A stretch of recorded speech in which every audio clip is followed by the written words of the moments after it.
దేశ ప్రధాని ఎవరో నిర్ణయించాలంటే 25 పార్లమెంటు స్థానాల్లోనూ తెలుగుదేశాన్ని గెలిపించాలని మంత్రి లోకేష్ ప్రజలకు పిలుపునిచ్చారు. శ్రీకాకుళం జిల్లా పలాస నియోజకవర్గం హరిపురంలో గౌతు శిరీష రామ్మోహన్ నాయుడు తరపున ప్రచారం నిర్వహించారు.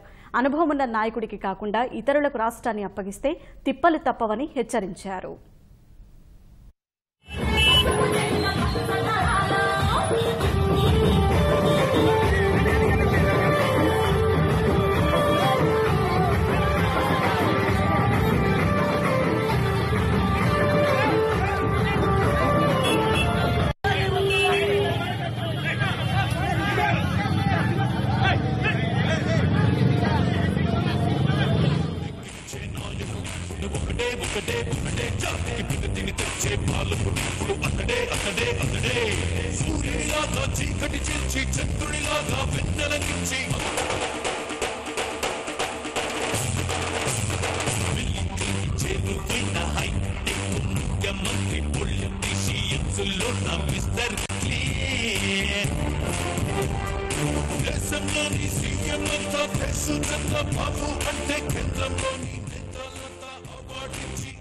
తర్వాత రాష్ట్ర వ్యాప్తంగా ప్రచారం చేయాలని నిర్ణయించినప్పుడు నాకు ఒకే నియోజకవర్గం గుర్తొచ్చింది, నాకు ఒకే మండలం గుర్తొచ్చింది.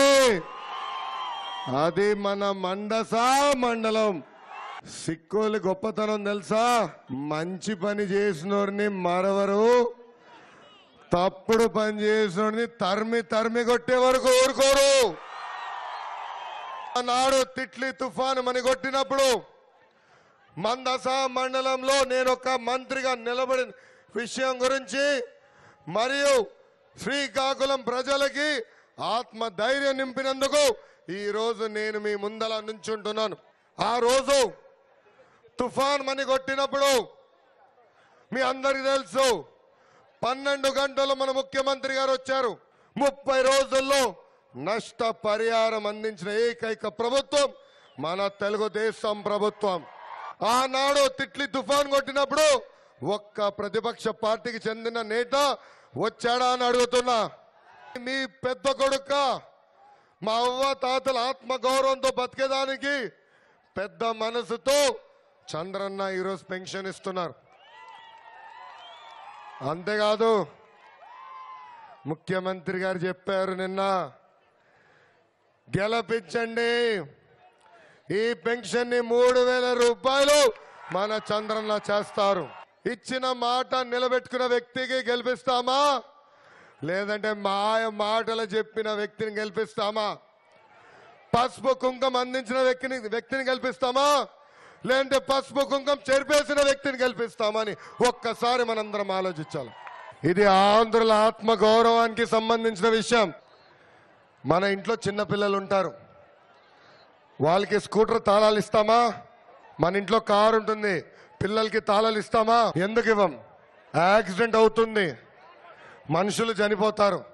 అలాంటిది 16 నెలలు జైల్లో ఉన్న వ్యక్తి, 31 కేసులు ఉన్న వ్యక్తికి మన ఆంధ్ర రాష్ట్రాలు తాళాలు ఇస్తామా? ఇవ్వం.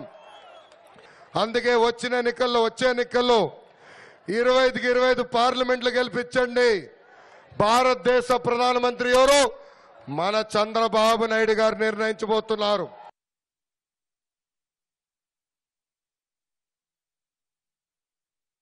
మన అందరి ముందు ఒక సంకల్పం ఉంది.